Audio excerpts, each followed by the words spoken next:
Hello, everyone. Good morning. So I think we have two schools here today. Is that true? Can you raise your hand if you're from Lewis and Clark? So you probably just came right down the hall. And what other school do we have here today? Perry Elementary. Raise your hand if you're from Perry Elementary. Well, it's so nice to have you both here today. I'd really like to talk to you a little bit about how I made A Home for Bird. I'm both the author and the illustrator of this book. Can somebody please raise their hand and tell me what the illustrator does? What does the illustrator do? Like the pictures? The illustrator makes the pictures, exactly. So I made all the pictures for this book, and I also wrote the text. So up here on the screen, I have what's called a portrait. And this is a portrait that a friend of mine made of me. Do you think this looks very much like me? Yes. A little bit? Yes. A lot. This is a portrait I took of my dog. My dog's name is Wednesday. Can everybody say, "Hi, Wednesday"? Hi, Wednesday. Now, a lot of people say that I look like my dog. So, do you think I look like my dog? No. So this one's me. This one's Wednesday. Wait, is this one Wednesday? No. See, I get mixed up. Okay, we'll come back to that later. So, A Home for Bird. There's one thing that I'd really like to practice with you first, because I really need your help on one part of this book, and it's a really, really important part. So we're going to practice together. When I say cuckoo, I want everyone to say cuckoo. Ready? Cuckoo. Cuckoo. Cuckoo. Cuckoo. Okay, very good. I don't even think we need to practice that a second time. So this is A Home for Bird. One of my favorite things about being an author and an illustrator, specifically an illustrator, is that you can start the book using just pictures. You don't even have to use words yet, and you can start telling the story already. So here we are on page 1, and we have a moving truck bouncing and bungling down the road. And on the side of the moving truck, in very small letters, it says, "Careful Moving Company." Do you think this looks like a very careful moving company? No. Not really. I don't think so either. Things are flying right out of the back of the truck. And in the back of the truck, you can see all kinds of different objects that we might find later in the book. Can you raise your hand if you see a dog? Does everybody see a dog? Can you raise your hand if you see a bird cage? That one's hard to find. Does anybody see a brown teddy bear? That one's really hard to find.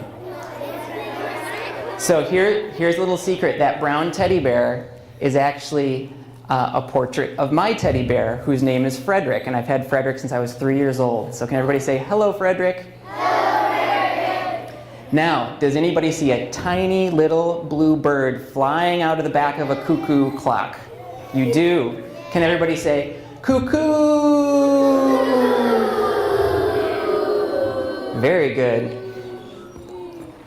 All right, so now we already know a few things about this story before we've even begun. Here we go. Vernon was out foraging for interesting things when he found Bird. "Are you okay?" asked Vernon. Bird said nothing. "Are you lost?" Bird said nothing. "You are welcome to join me," said Vernon. Vernon introduced Bird to his friends. "Bird," said Vernon, "meet Skunk and Porcupine." Bird said nothing. "Bird is shy," said Vernon, "but also a very good listener." Vernon showed Bird the river and the forest. He took Bird foraging and cloud watching too. But Bird said nothing. Does anybody have any ideas for why Bird is saying nothing? I bet you do. "I am worried that Bird is not happy," said Vernon. "Perhaps he is lost," said Skunk. "Maybe he misses home," said Porcupine. So Vernon prepared for a journey to help Bird find his home. He readied a boat. He found an oar. Said goodbye to old friends. Can everybody say goodbye, Skunk? Goodbye, Skunk. Goodbye, Porcupine. Goodbye, Porcupine. And together with Bird, followed the river into the great unknown. Vernon showed Bird many different places to live. Is this your home? He asked Bird. Do you think that's Bird's home? No. How about here? No. Here? No. Vernon sighed. Bird will speak up when we find the right home. But no matter how many places they tried, Bird said nothing, and Vernon was sad. Can you say, poor Vernon? Poor Vernon. But Vernon was a determined friend. And with a little help, he and Bird followed the wind. I hope this is a good idea, said Vernon. Bird said nothing. Bird is very brave, thought Vernon. Having traveled a long way, the two friends came to rest. Can anybody see where Vernon and Bird have come to rest? Right there on top of the barn, that's right. Hello, said Vernon to a kind stranger. I think we are lost. The stranger pointed the way to a house a little farther down the road. And does anybody see who's parked in front of the house? The blue truck, that's right. It's the Careful Moving Company. Can anybody see what the Careful Moving Company dropped in the middle of the road? A beach ball.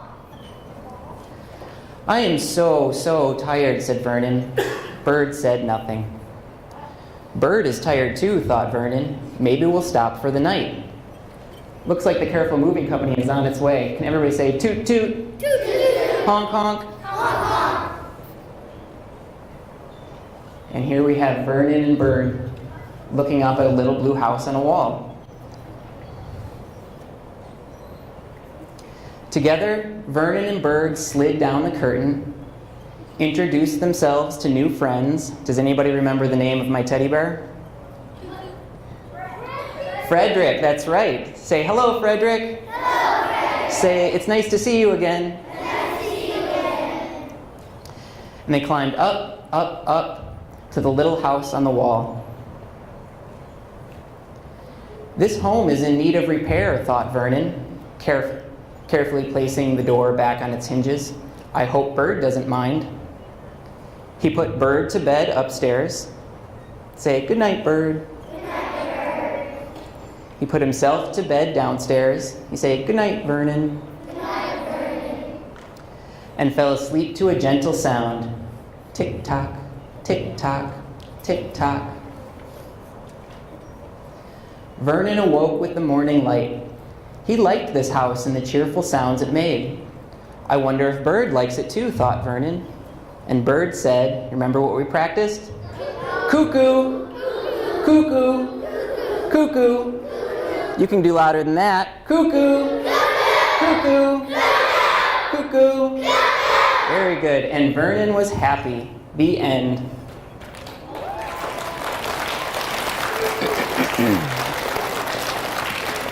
Well, thanks, everybody. I'd really like to share with you a little bit about how I made this book. So I have a question to begin. Which do you think comes first, the pictures or the words? How about you? Pictures. He says the pictures come first. Does anybody think the words come first? Raise your hand if you think the words come first. So it's about half and half. Well, the truth is that sometimes when I work on a story, the pictures come first, and sometimes the words come first. So you're both right. But with A Home for Bird, it was actually the pictures that came first. A long time ago, it took me 6 whole years to make this book. And 6 years ago, in my sketchbook where I just draw, I keep all of my ideas and I make little drawings of things even before I have stories. I had this little series of drawings, and one of the drawings was of a little cuckoo clock. Now I didn't know what the story was that went with this cuckoo clock, and I didn't really have any ideas yet. But I kept making little drawings. Here's another little drawing. This one is of a little toad sailing in a teacup. I think in the end there were about 10 different drawings, and in all of them there was either the cuckoo clock or there was this toad. but still, I didn't know how they all went together. So I got to thinking, what kind of story could I make for these pictures? And I looked up at my wall and I saw this cuckoo clock. Now this cuckoo clock is very special for a couple reasons. The first reason is that it cuckoos every hour, but there's no bird inside. The bird has been missing for years and years and years. I have no idea where the bird is. The second reason that this cuckoo clock is important and very interesting to me is because it was given to me by my great-grandfather. Can anybody guess what my great-grandfather's name is? I'll give you a hint. There's a toad with this name also. Not Frederick. What do you think? Steve. Great guess. But the right answer is actually Vernon. So this is a very old photograph. This is almost 100 years old. And the red arrow is pointing to my great-grandpa Vernon. So there he is up close. Do you guys think that my great-grandpa Vernon looks anything like me? So this is me. And that's great-grandpa Vernon. And this is me. No, that's not me. Can everybody say, "Hi, Wednesday"? Hi, Wednesday. So this is another thing that my great-grandpa Vernon gave to me. This is a very, very old metal cabinet, and each one of these drawers was full of things that he collected. Here's one of the drawers that I've pulled out, and it's full of old light bulbs and prisms and rulers and lots of other interesting things. Now, I didn't know my great-grandfather very well, but one thing that I knew about him is that he liked to collect interesting things. So I thought, what if I made a character named Vernon and I had him be a collector of interesting things? And that's how I came up with this character of Vernon the Toad, who is a collector. So now I've got to start writing. So some people like to write on the computer, but I don't think so well when I'm writing on the computer. So I always like to write with my hands on paper. So this is the very first time I started writing down the story of A Home for Bird. But here's a close-up. Can anybody read what's on top, maybe? A toad and a teacup. So that was actually the title of this book 6 years ago when I first started. So I really like to show this because I like you guys to know that when I start writing, I don't get it right on the first time. And I don't get it right on the second time either. It can take me 10, 15, 20 times writing a story before I finally figure out how to write it correctly. So I write and I write and I rewrite. And I've never been good at writing in straight lines, so a lot of times my writing goes up on an angle, or I have to scratch things out. On this piece of paper, I'm starting to write down the page numbers. So you'll see it says on the top, number 10. So Vernon prepared for a journey. He readied a boat, found an oar. Then it says 11, said goodbye to old friends. So I'm starting to think about which text goes on which page. Now here's a fun little fact. Almost all of my books have the exact same number of pages. How many pages do you think that all of my books have? Who wants to guess? What do you think? Do you think it's more than 20? She thinks it's more than 20. Who thinks it's more than 25? Who thinks it's more than 30? Well, you're all right, because there's 32 pages in almost all of my books. So once I've sort of got an idea of what's going to go on every page, then I start making little doodles. And I really like to show these because it shows that even though I'm a professional artist, I do this every single day, when I first start drawing pictures, they don't look much different than what they look like when I was drawing when I was 4 years old. Can anybody see the beginning of the idea of Vernon climbing up to the little house? Do you see that? So really it's just a scribble. So this is the page where Vernon shows up at the house. Does everybody recognize this page?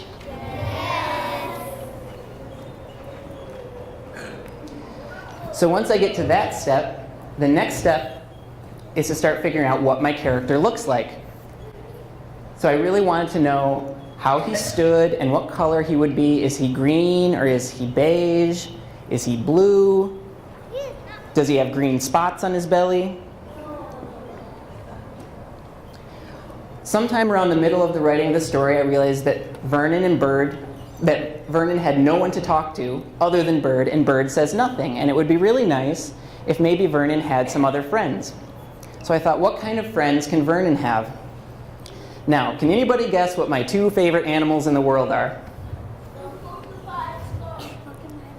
Very good guess. Skunks and porcupines are my two favorite animals, and here's why. I think that skunks and porcupines probably have the hardest time making friends in the forest. Because who really wants to be friends with the skunk, and who really wants to be friends with a porcupine? Well, I want to be friends with skunks and porcupines because I think that they would have a really rough time. And I thought Vernon was such a nice little character that he would also want to be friends with a skunk and with a porcupine. So now I start drawing the pictures just a little bit better. And at this stage, I'm still just drawing all of the pages just with pencil. So if you guys have in your desk just a regular old yellow pencil, raise your hand if you have one of those, then you can do almost every stage of making a book all on your own. So I draw out basically the entire book just with pencil, just like this. Can you hold up your hand like this? This drawing in real life is about the size of your hand. Here's another page from the book drawn just in pencil. This is Vernon and Bird getting ready to fly in the balloon. And then this is when they take off in the balloon. Can everybody say, "Goodbye, Vernon"? Goodbye, Vernon. So once I've got the whole thing drawn out in pencil, I have to start thinking, how am I going to add the color? So I've worked on a few different books before, and I've used a few different art styles. One of my favorite books that I've worked on is right here. It's called Jonathan and the Big Blue Boat. And this book was made with collage. Has anybody ever used collage before in art class? Raise your hand if you've ever made a collage, maybe at home. Can somebody raise their hand and tell me what collage is? Anyone? What about you over there?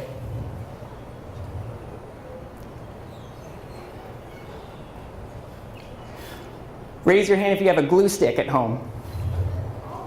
Raise your hand if you've got a stack of magazines or newspapers at home somewhere. Okay, with those two things, you can make a collage. So a collage is just taking a lot of different pieces of paper, gluing them together, and making a new picture. And that's how I made this book, and it's one of my favorite ways to make pictures. But I really wanted to try something new for a home for Bird. So I thought, what other things could I use? And I thought back to one of my favorite things to use when I was your age, which is crayons. So raise your hand if you have crayons at home. Everybody has crayons. I love crayons. And I wanted to make a book using just crayons. So this is the beginning of the picture where Vernon and Bird are flying off in the balloon. And I don't try to be too careful. I just start sort of scribbling in where I think the colors should go. Now some of these colors are going to get covered up with paint, and some of the colors will show through. And I like that some things will be invisible and some things will continue to be visible. So I get out my paint set. Does anybody have watercolors at home? Yeah, a lot of people. So I get out my watercolors and I paint it in. And that's how I finish a picture. Here's another one. Does anybody recognize the beginnings of this picture? Who do you see in this picture? Right, so this is the picture where Vernon sits with Skunk and Porcupine and they're worrying about Bird. So this is before I add the watercolor, and this is after. And this is one of my favorite things to do when I've finished a book, is to go like this.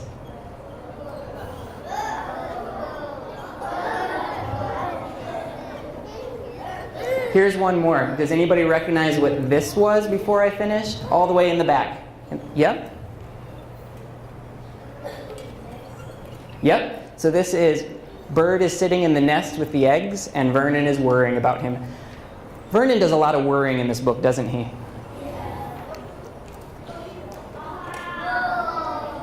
Yeah, that's fun, isn't it?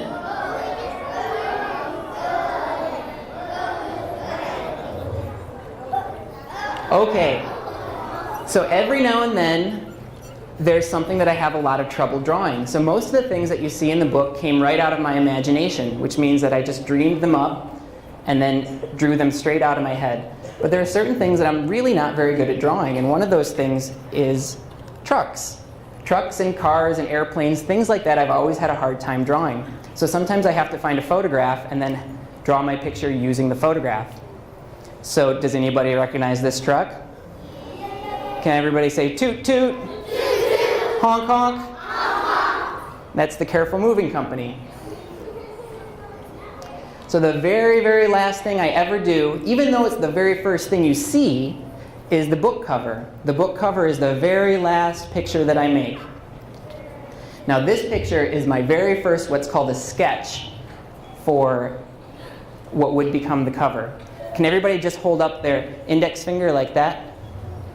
This entire drawing in real life is only about as tall as your index finger, so it's very, very small. But with this, I can get a lot of information. I can figure out where does the title go, and where does the balloon go, and can you see Vernon there? Yeah. And do you see the teacup? Yeah. And do you see Bird inside the teacup? Yeah. So I'd like to show you guys this because it shows that you don't have to get the drawing perfect to know a lot about what's in the picture. So then you just draw it again and again. So this is my first practice. And I got my watercolors out, and now I have a much better idea of where everything is and what color everything is going to be. And then, what did I use to make this book? Crayons, exactly. I get out my crayons, and then I get out my watercolors. And there's the finished cover, just like that. Well, thank you so much, you guys. This was really fun. I'm really happy to share this book with you. Can everybody say goodbye, Vernon? Goodbye, Vernon. And can you say goodbye, Bird? Goodbye, Vernon. And can you say goodbye, Great-Grandpa Vernon? Goodbye, Great-Grandpa Vernon. And goodbye, Wednesday. Goodbye, Wednesday. And goodbye, Mr. Stead. Goodbye, Mr. Stead. Thank you so much, you guys.